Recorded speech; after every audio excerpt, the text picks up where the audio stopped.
So please give him a warm round of applause. Ali Musafi.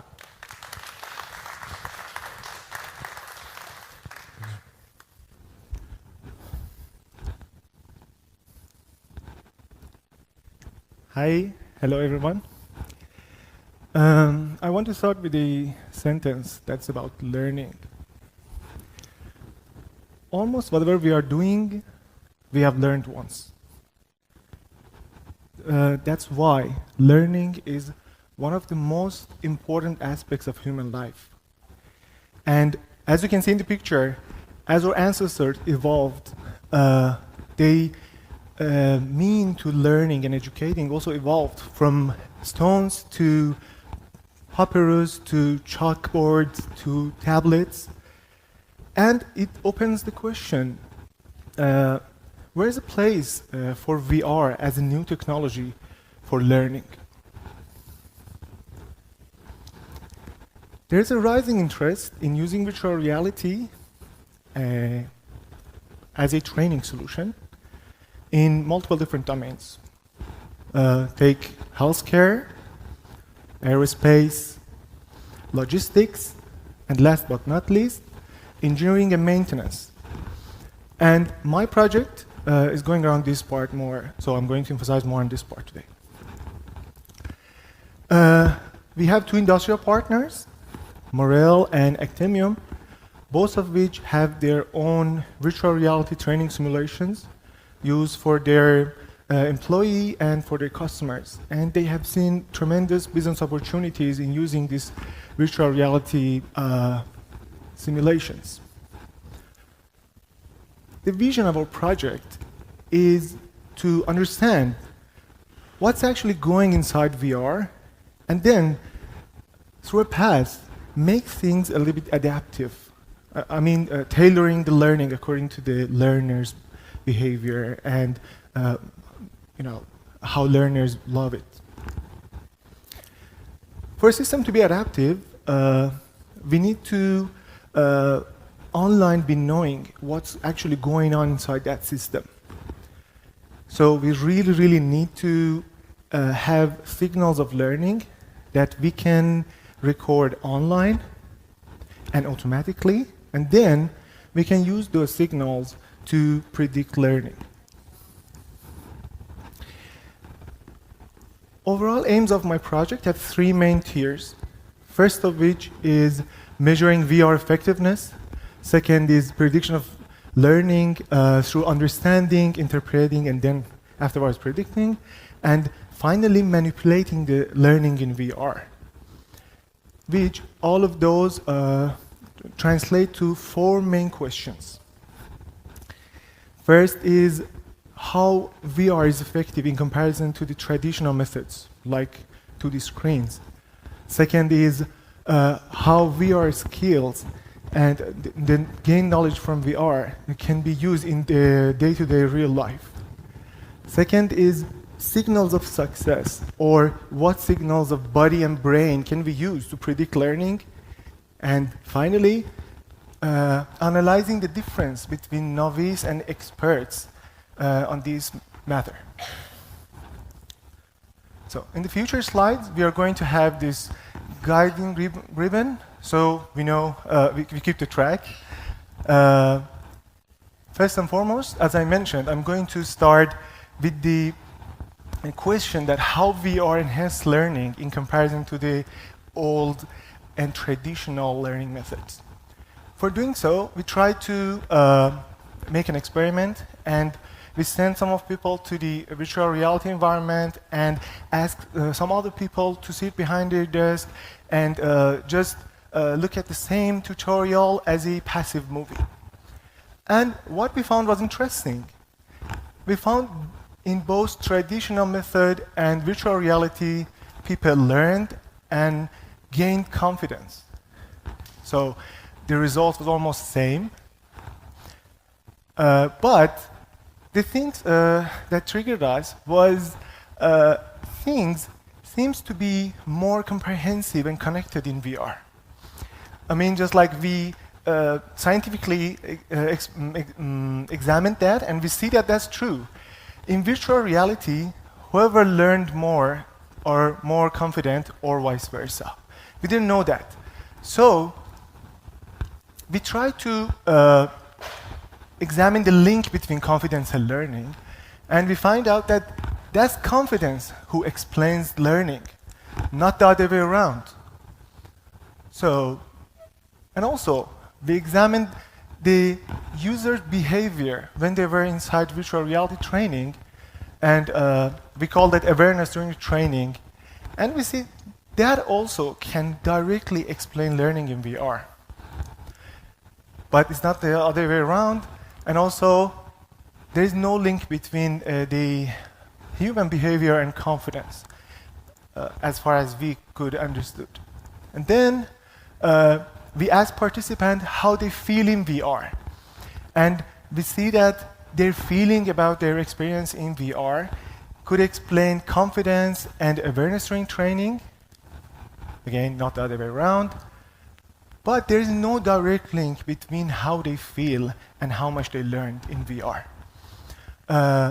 So this is the final picture. The dashed lines are the weak links, and the regular lines are the strong links. And as you can see, also the feelings cannot directly explain learning, but they can be able to explain learning through confidence.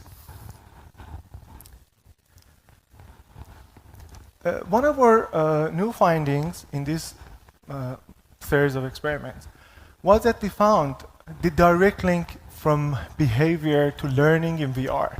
That was new in the literature, because most of the studies reported that, yes, they found that confidence can explain learning. But that was the first time we found that this awareness during training can explain learning. And also the other interesting thing was that how all these measures in VR can hold up together, but it's not the case in monitor. So that's a positive point for the VR. But that struck us, and also was interesting for our partners to see whether they gained knowledge from this VR experiment, from this VR experience. Can also be used in real-life situation afterwards or not. So that interesting question made the ground for our next experiment, which we examined the effect of VR learning on from VR to real life. You know, we try to investigate that. What we did was simple in words. We invite almost 80 different people, one at a time, not all at the same time. And we randomly asked some of them to sit and do nothing, and randomly again send others to do some VR training. And the orange one is always the representative for the ones who got the training, and the blue one is representative of the ones who didn't. And then, next step you would just expect us was to send them directly to the real world and see how they perform. But real world is dangerous, it's expensive, and also we don't have any control on real world. So we cannot control the light, we cannot control the time of the day. You know, the things are a little bit out of control in real world. So, say what? We have a VR training, you know, a little bit different. So we send both groups to the same VR training as a proxy to the real world.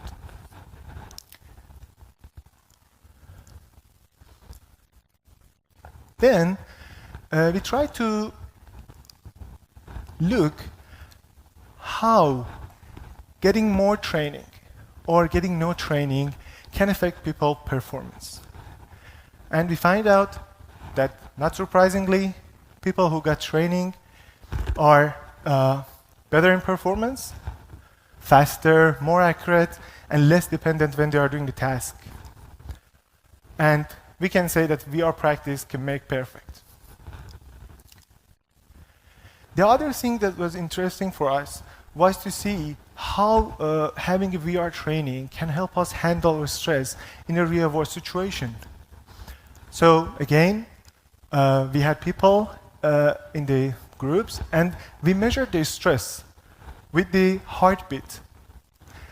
So when they came, we had the regular heartbeat, and if the heartbeat go up, it means that they are stressed, and if it goes down, it means that they are relaxed.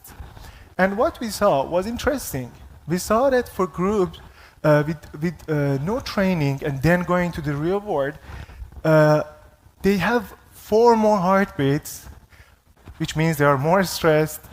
And for a group who has a training, they have 5 less heartbeats in comparison with themselves when they come to the session. And that was interesting. It means that VR practice can help you to handle your stress when you are in a stressful situation.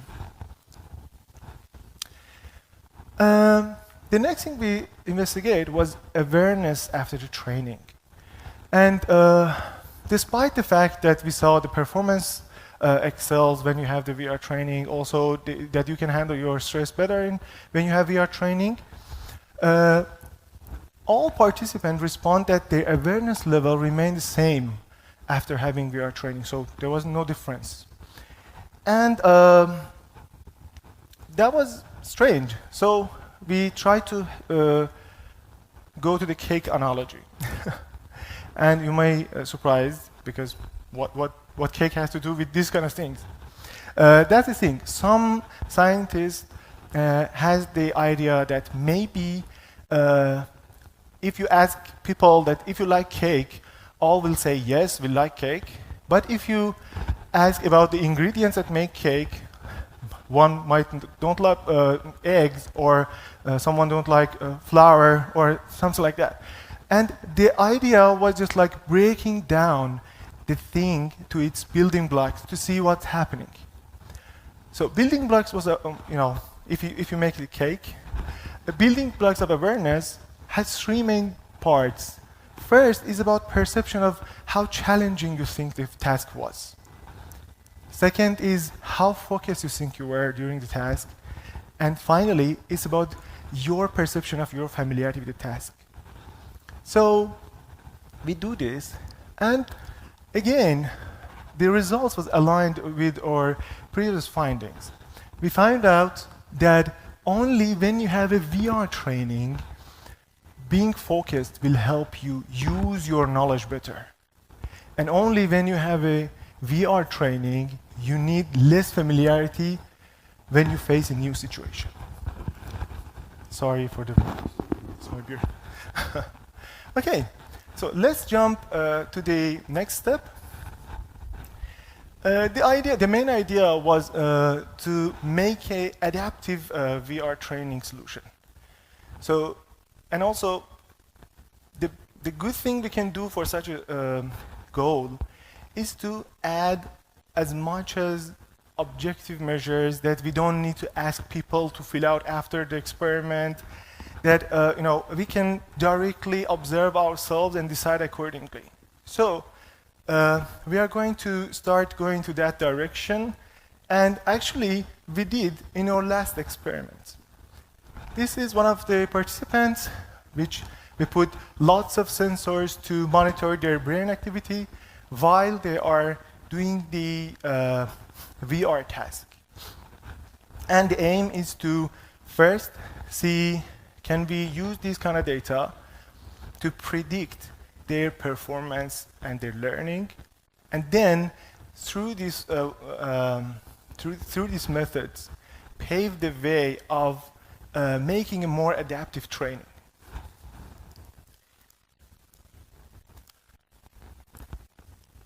At first, we just recorded novice students, but then we think that it's interesting to see how novices and experts differ in these factors.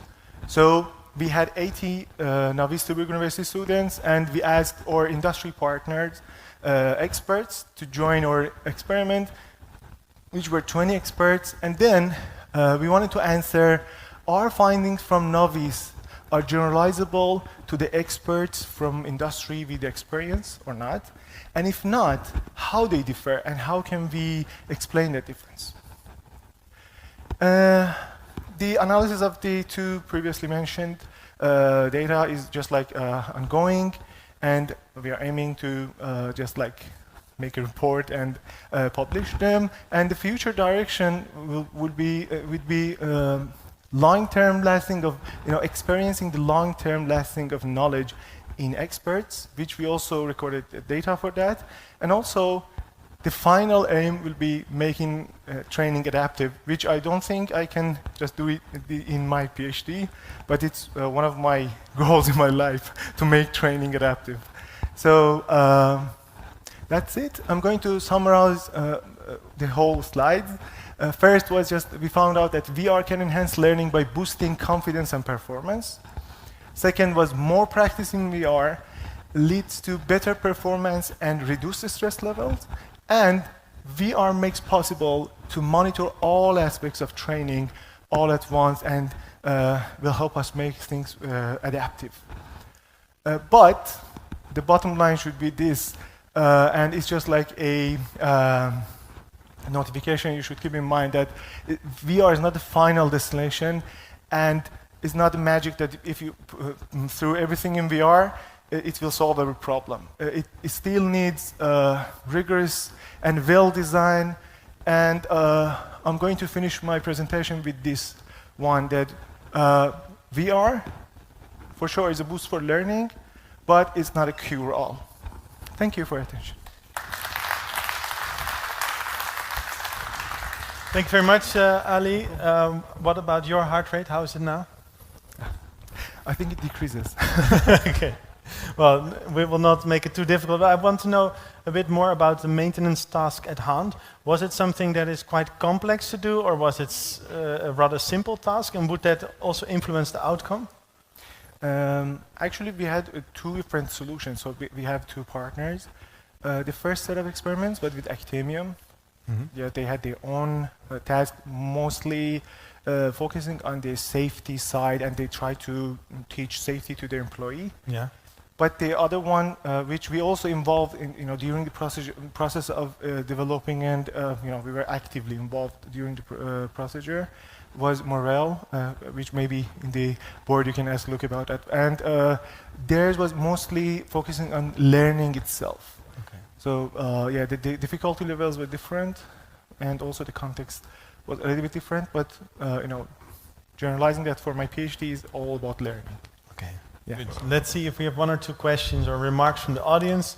There is space, so please feel free to raise your hand, and then it's possible to ask a question.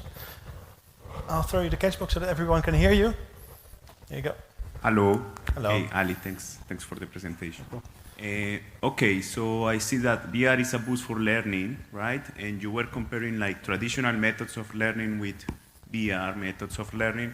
Like, how do you see in real life, like for instance in a company or in a school, that they want to implement virtual reality? So what is the solution? All is virtual reality, or just a combination with traditional methods? How do you see this really implemented in real life? Thank you. That was a very good question. Actually, that's an ongoing discussion with our partners as well, because VR is just like evolving every day, like every other technology. And it's not a matter that whether they have VR today and use it or not. It's just like having the technology in place, having the culture in the company. When it grows and suddenly a jump happens, then it will be too late if you don't have the culture in your company. So that's one thing that companies should concern about. But also, I think having a mixture would be really helpful. So you have your old brochures, you have your old videos, you have your everything is in place, and VR is just like a booster. From my experience with Morel, experts were very enthusiastic about experiencing virtual reality, and they were just like not only engaging in the experiments, but also afterwards they were just seeking for the results. How was the results? And they were really enthusiastic about the things happening in VR, and things could happen in VR. So I think this motivation itself, I haven't studied motivation, and I regret that, but I think this motivation itself can be a strong pinpoint or linchpin to consider. All right. Let's see if there's one final question from the audience members. Yes, and then we'll continue later. thanks for the presentation. So I also think that the boost in education is undeniable by VR, by its immersiveness. But my question is more on the side, what are we losing? Like, are we creating experts that are more niche type of experts, like more specialized? Or are we losing like more experts that can generalize really well? Okay, thanks for the question. Thank you for the question, actually. I'm trying to find the right answer because it's a little bit out of my project context. That if you have the final aim is to predict the learning so that you can online predict that and you can fine tune it and tailor that to the person when they are getting the training. So if you do that, you're actually going to fulfill the places that they have fulfill their weaknesses. So I don't say that VR is, as I mentioned, I think it's already here, it's not a cure-all, okay?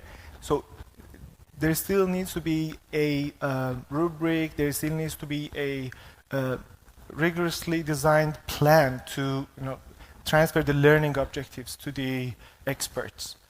But VR can be an interesting tool that people think that, oh, I feel motivated to stand up and go take the training because it feels like a game to me. So you should look at it that way. I think too much expectation from VR, is a thing that we should be a little bit skeptical about. Yeah. Okay. Thanks for your presentation and your answers. One more time, a big round of applause for Ali Musafi. Thank you.